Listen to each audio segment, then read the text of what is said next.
Hi guys, this is Shy Swede, and a few days ago I picked up a new game called Runelords Arena, and I finally had time to play a bit, so this is going to be a video where I show you some of the gameplay and also give my first initial thoughts about the game. So the game was officially released about a month ago on the 8th of September, so it has not been out for very long yet, and they market themselves as a turn-based tactic idle RPG, and there's some hero collecting features in there.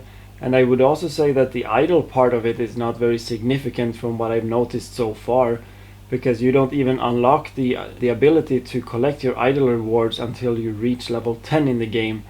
So far I haven't really looked at it as an idle game at all. It's more a tactic RPG, a turn-based RPG for me. So far into the game I really enjoyed playing it. It's a pretty straightforward game that is easy to understand for the most part. And it starts out with a short tutorial that shows you the basics, and I really like that it's short because most of the time tutorials are boring to play through because they always add a bunch of story in there that you might not be that interested in. But in this game you get to play the game as you want pretty soon after the tutorial has started, so that is really nice. And of course the first thing you get to play is the campaign, so we're gonna get into the campaign and I'll show you how that looks like. So this is the map of the campaign. I am right now on chapter 2, Darkness, so I haven't really made it that far into the game yet. I finished the 3 first stages of this chapter, and there's 3 different difficulties that you can play. And also down here in the middle is the idle rewards that you can collect. You can only collect 10 hours worth of idle rewards before they stop adding up for you. So if you don't log in for 10 hours, then you will stop there and you will not get any further rewards. So you just click on this and claim, and you can get hero pieces and you can get other currencies in the game that you use to level up your heroes. So let's get into a fight and I'll show you how the gameplay looks like. This is the screen where you choose which heroes you want to use in your fight and where to start them. So where you start your heroes has some importance for your fight, because you have melee heroes, you have ranged heroes, you have magic heroes and so on, that has different abilities and different ways of attack and also support. So you need to check what opponents you have on your team and then choose which heroes and where to start them to get the best advantage in the game. And this part has a little bit of a nostalgic feeling to me, because I used to play Heroes of Might and Magic back in the day when I was a teenager. I loved those games, and this reminds me of them with a grid system and your ability to place your troops wherever you want on the screen pretty much. And it can give you a lot of advantage if you learn where you need to place your heroes from the beginning. And down here is all your heroes that you have to choose from, and just choose the best ones you have in the beginning, because it doesn't really matter which ones you have. So let's get into the fight so we can see how that looks like.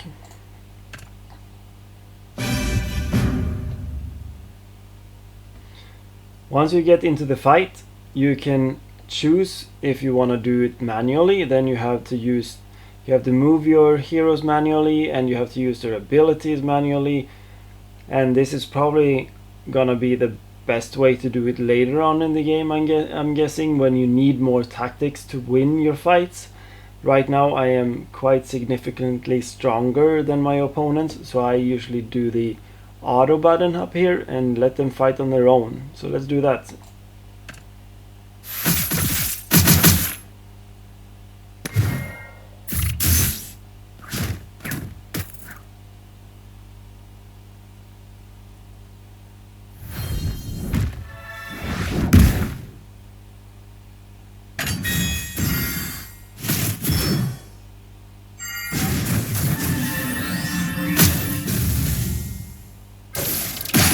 And as you see, some of the heroes are melee heroes that get straight into the fight, and some stay in the back and just do ranged damage.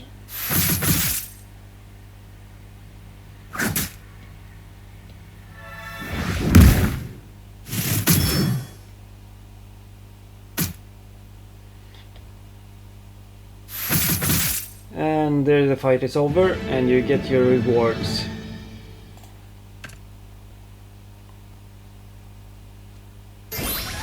So that is the basic gameplay of the game, and in the beginning you level up pretty fast. Almost after every battle you level up, and as you level up you will be unlocking new features in the game, and you can see all the new features up here to the left.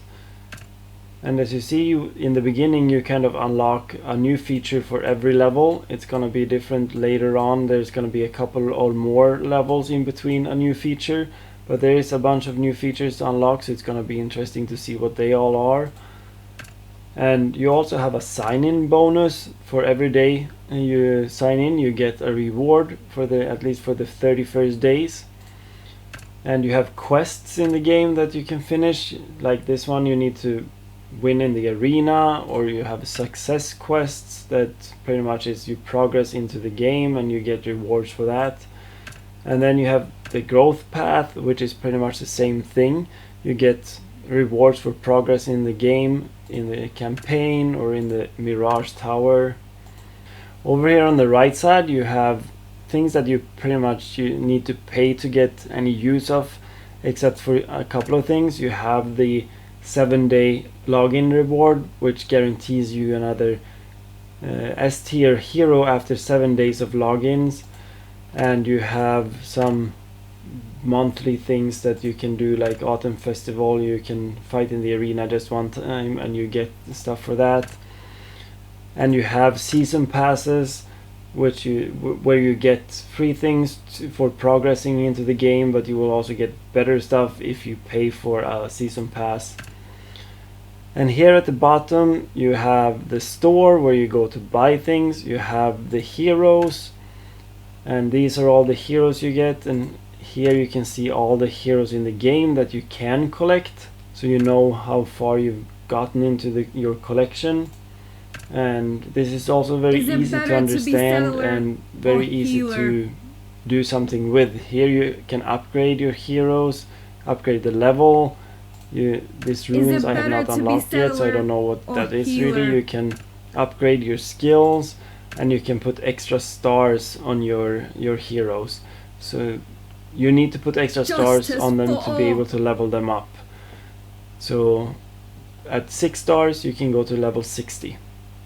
And then you have a biography of all heroes. Is it better to be settler? So there's quite a bit of story into the game, and it seems pretty good so far from what I've seen and what I've read. And then the summons is also pretty straightforward. Now I have 2 free ones. We can do them to see what I get. This is a C hero, so you have S, A, B, C so far what I've seen. I don't know, there might be D as well, but I don't think so. And you have advanced summons, where you have a bigger chance of getting something good. So now I got someone that I already had. And then you have Supreme. I have not been able to do this one yet. And over here to the left you have the mall. This way is where you can go to spend your gems and your gold. And over all the way to the left you have the guild. And the guild also have quests you can do to get rewards, like signing in, and you then can use these at the guild tech to unlock things to help you progress into the game. And you can also get gifts from new members, like this one. I got 5 of these again, so which I will be collecting to unlock more things into the guild. And you also have like a guild boss that is called guild hunters that you attack and do damage, and you get rewards for depending on how much damage you do on them. So pretty similar to other games with the guilds as well. And then you have over here you have dungeon, which is also something you do to get some rewards. You have an experience dungeon, a gold dungeon, and dragon dungeon. I still have not unlocked the gold dungeon and the dragon dungeon, so I don't really know what they're about, but you can only do these 3 times a day, and then you need to wait for a reset before you can do any more. And then I just unlocked the Mirage Tower, which is also a feature that I've seen in different games before. This is pretty much an endless tower that you need to beat stage by stage, and the further up in the tower you get, the better rewards you get. So that is a little bit about how you play the game and what there is in the game. So as I said before, I am really enjoying playing this game. It's a fun game that is really easy to understand. I have not seen any complicated steps in the game where I need to spend any time to learn what I really need to do. So you just need to try it out once or twice and you will understand the basics good enough to do what you need to do to progress into the game. Leveling up the heroes is pretty easy. There's no equipment that you need to add to them, so there's not really much you need to think about leveling up your heroes. You just need to choose your strongest ones and level them up to progress further into the game. And I'm going to be excited about seeing what I can unlock more, because I still haven't unlocked the arena, for example, if it's called the arena, where I can do PvP. So I want to see what PvP is all about and playing against other players. And there might be more events coming up that can give you more stuff you need to progress and getting more better heroes and so on. So overall, it's a fun game. So far I haven't run into any paywall whatsoever. I have not been tempted at all to spend any money on the game, because I'm progressing fine so far without it, and I hope it continues like that. I am a free-to-play player, so I'm not intending to spend any money, so I am always looking for games where you can actually advance pretty far into the game without spending money on it and still have fun. And this seems to be one like that. So if you chose to play this game as free to play, I feel like you've chosen a good one. And of course, for me, the nostalgic feeling is really nice. It brings me back to especially Heroes of Might and Magic 2, which is one of my favorite games through all times. So I'm definitely going to spend some more time with this, going to see how far I can take it as a free to play. We'll see if maybe I will hit a paywall sooner or later. I hope not, because it's a fun game, so I hope I don't have to spend any money to progress, because then I will stop playing the game. But we'll see. So that was it for this video, and I hope you liked it, and if you did, please give me a like, and if you have any opinions about the game, please give me a comment, and don't forget to subscribe. I've been Shy Swede, and catch you at the next video.